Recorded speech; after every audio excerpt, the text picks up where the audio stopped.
On today's episode, I spoke with Mary Keough about increasing high intent leads, measuring marketing impact, and not relying so much on AI. Mary is the head of marketing at Map My Customers, and she's grown client bases, inbound pipeline, revenue, and leads for multiple companies in B2B. So let's dive right into the episode. Want to start with foundations before we dive too deep into anything else, but I would love to hear kind of what you're working on, especially with Map My Customers, kind of core responsibilities, focal points, things that you care about most right now. Heck yeah, Blake. So I was brought on to map my customers to kind of build a marketing program from the ground up. We were doing a ton of like just generic cold outbound ahead of bringing me on. And so I was brought on to start a demand gen program here at Map My Customers. Awesome. And I know that you posted about this before, but wanted to kind of put this at the forefront here as we get the conversation going. Talk to us about the idea of dark social. Why should people keep creating content and promoting themselves even when maybe the metrics kind of say that they shouldn't? Yeah, so a lot of the results of dark social or of, anybody posting on social media. So, as an example, one of the things I really wanted to get going when I came on board here was to get our senior leadership team posting on LinkedIn. So, especially topics relevant to outside sales, which is the market that My Customers serves. So, they started posting, which is great. And, they're getting 5, 10 likes, maybe a few comments, and, they're getting a little bit discouraged, right? Because, I've been posting for a couple of years now and I'll get a couple hundred likes if the post is really good, maybe like 50 on average. And they're like, what the heck, Mary? Like, why can't I get hundreds and hundreds of likes right off the bat? And I, level set expectations. But then after about a month or so of posting, our head of sales, especially who is probably closest to our prospect and our target market, was starting to get DMs, emails, text messages from prospects in the pipeline saying, JT, keep posting. We don't need your solution right this minute, but you guys are going to be the first ones when we're ready to hit the gas pedal. Um, or JT, keep posting. I send all of your LinkedIn posts to my sales team or to my manager. So, like, all really great qualitative stuff that does lead to actual real business results, but nothing that's ever going to be tracked with any type of software based attribution. So that's really where I see dark social playing out inside Map My Customers right now. Yeah, I want to dive into that a little bit further, even with the metric side of things. So there are vanity metrics like likes and comments, things like that. What are the metrics that really should be measured for a program like that? And how do you think about how those should be moving up and to the right? Yeah. So for anybody listening and not watching, I am twiddling my fingers together because this is one of my absolute favorite topics to talk about. I do think there's a place for vanity metrics, believe it or not, but it all is based on where you're at in a demand gen program. So when I think about demand gen, I'm thinking about educating a broader market on the category that you play in and how you play in that category.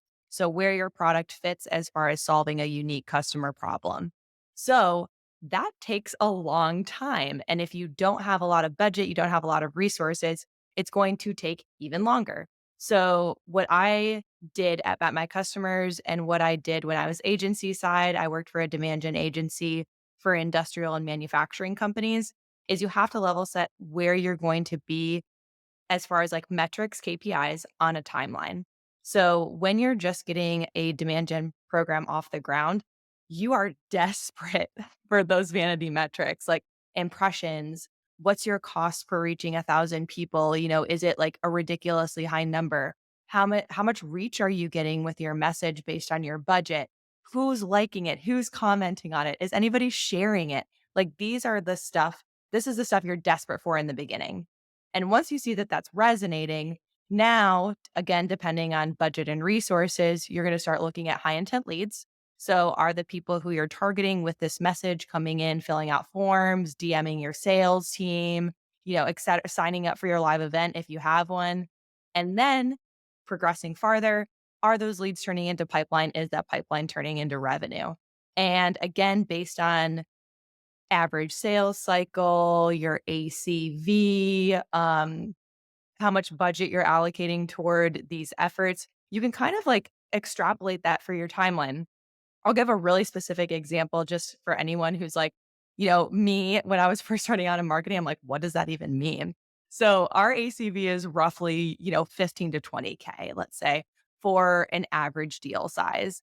And so what I did was extrapolate the budget that I was given. And I figured, our sales cycle is usually between like 80 to 100 days, depending on the source. So everything I did was in 3-month cycles.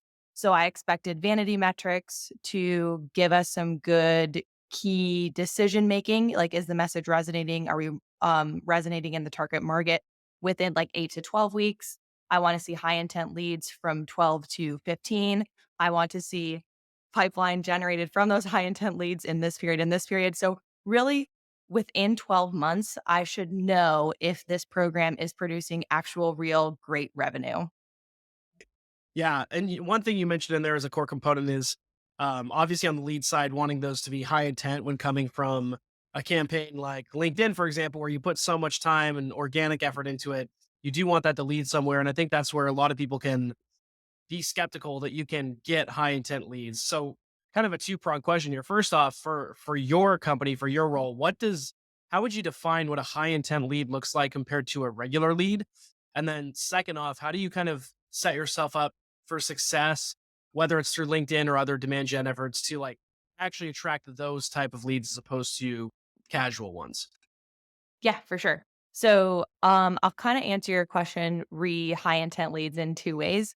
So, in the past, so before I came on, our two main lead sources were lead gen on the website. So, downloading an ebook, getting involved in a nurture sequence. And then two, like I mentioned before, cold outbound. So, those are really our only two lead sources. And what is interesting, if you're looking at the intent of those leads, is they kind of know who you are if they're downloading an ebook, and cold outbound, they have no idea who you are. So they're not necessarily trying to solve a problem right now. They might not be in market for a solution like yours. They might even not know exactly what you do, depending on what the ebook was.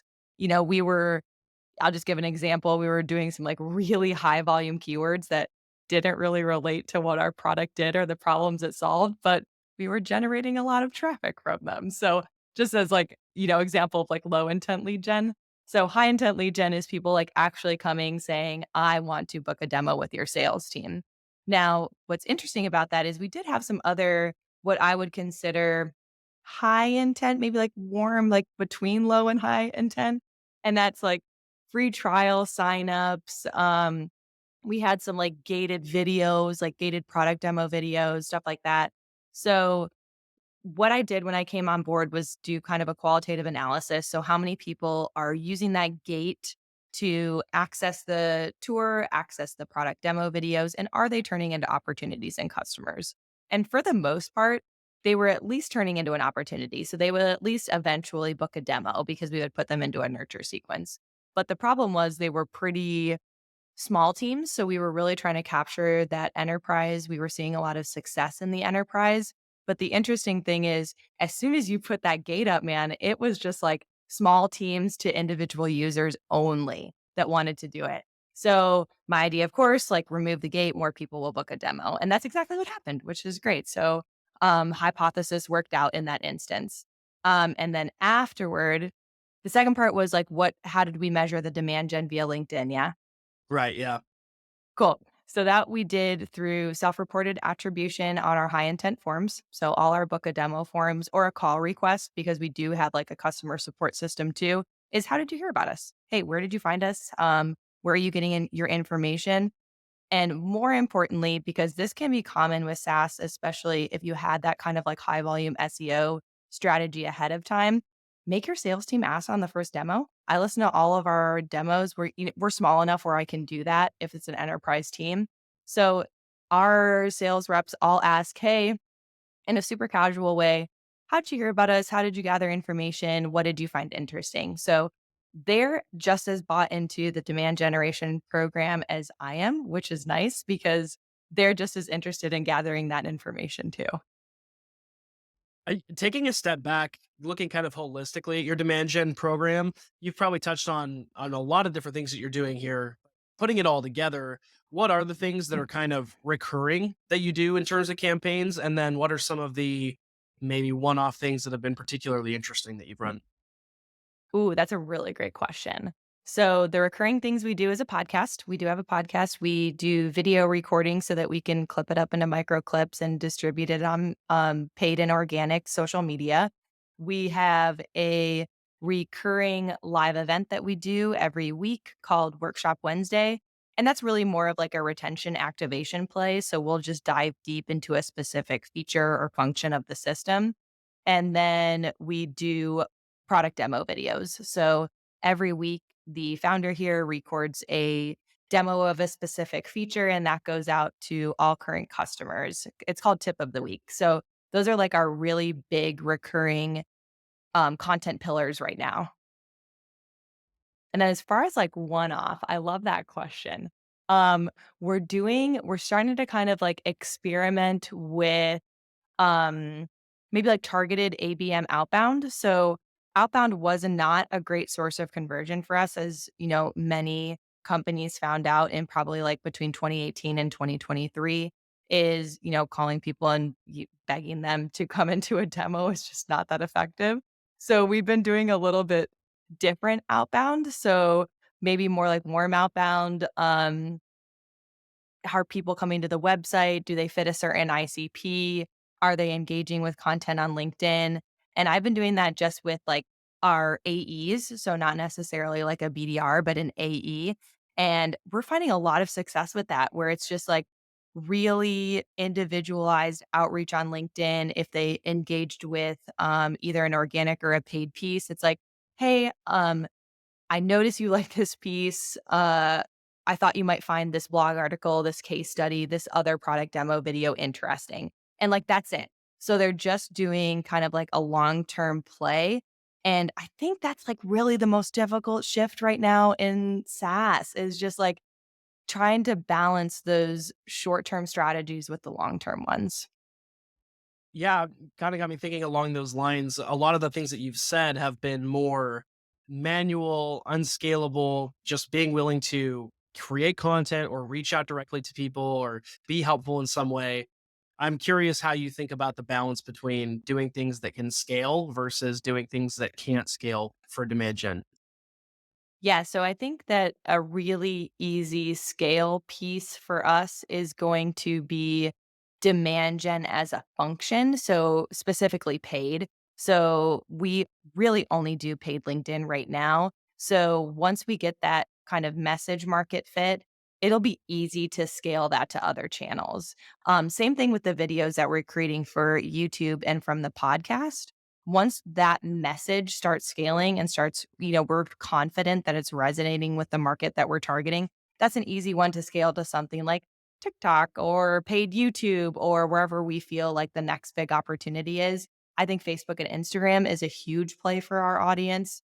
So that's really what I'm looking to do right now is like you put it perfectly. Like, what can we do early on to create really high quality content? Because honestly, really high quality content is difficult to scale because you need the resources, you need internal subject matter knowledge, you need a really great understanding of how your target market likes to research similar products. So once you have that like unscalable stuff done, that's kind of the exciting part because then you just get to like go everywhere and see what works.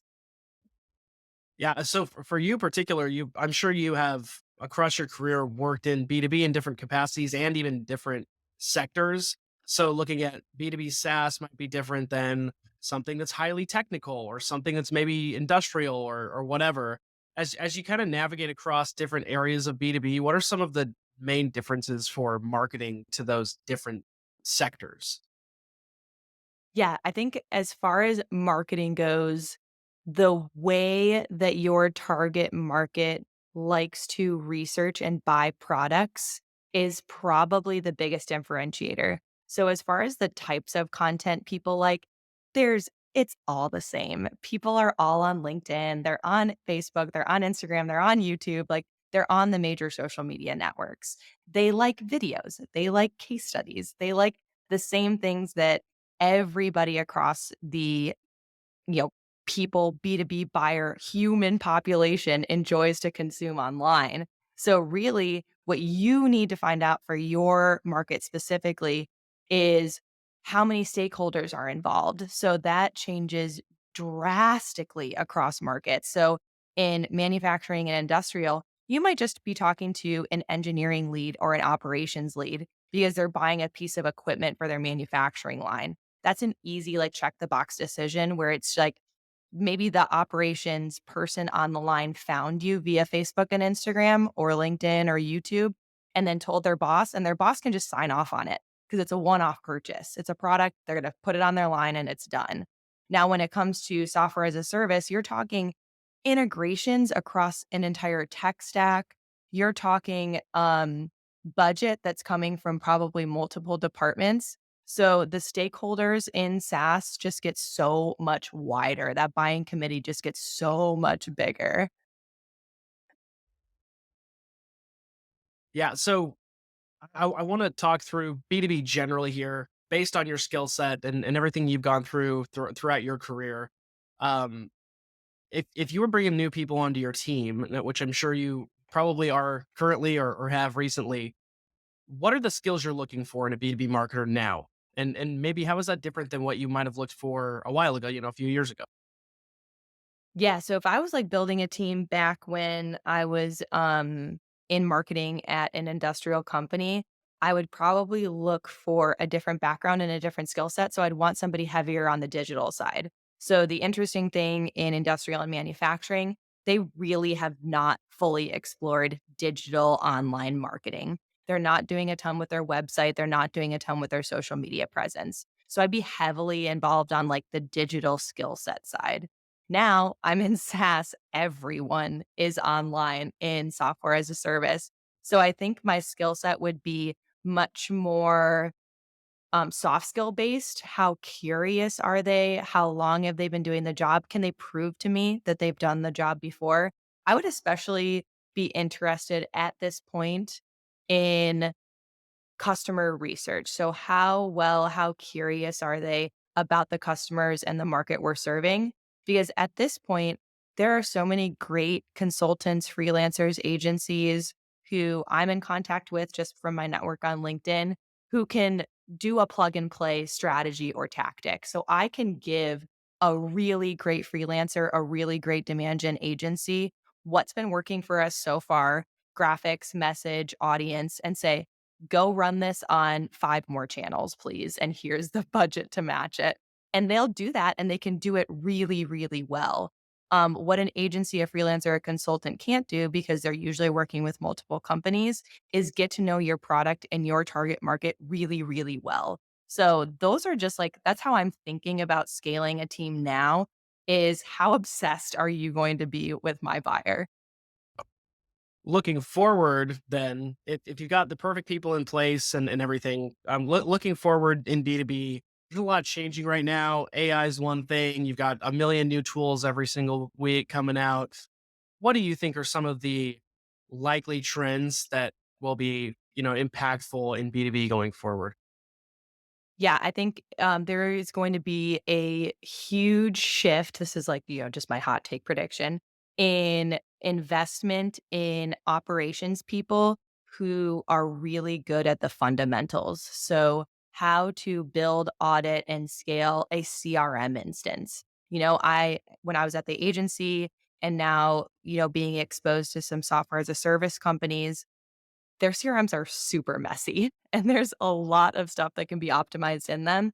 So I think operations folks who are not necessarily obsessed with, like, minute attribution of a single campaign or a single piece of content, but are instead strategic minded and can take a step back and say, hey, we could measure this single piece of content, but the problem is not in the attribution of the single piece of content. It's in how you're measuring it across all of your systems now.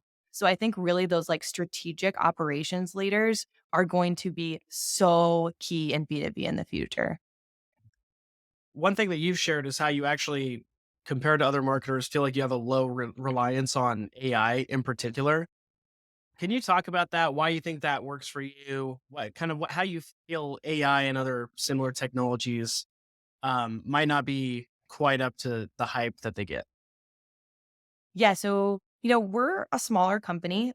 We serve a really specific market with a really specific product. So the problem with AI right now is it's just too general. So I've tried ChatGPT, I've tried, HubSpot has a ton of different AI resources, whether it's in their email or their social media posting. LinkedIn has a personal AI creator now where you can like plug in a prompt in your LinkedIn and it'll try and create. And what AI is really great at is pulling a lot of information in. What it's not really good at is personality. And I'm at the stage now where I need a lot of personality to break through the noise in my market. Yeah, that makes a lot of sense. Well, my last question here today maybe speaks a little bit to the previous one because I know that Martech wise as well, you're probably lean on that. But if you had to pick one marketing tool of any capacity that you just really couldn't live without or that you like using, what tool would that be? Ooh, that's a tough one. Let's see. I'm torn between my CRM and my website, but I think I could do a lot more with my CRM. So I'm going to say my CRM is the tool I can't live without.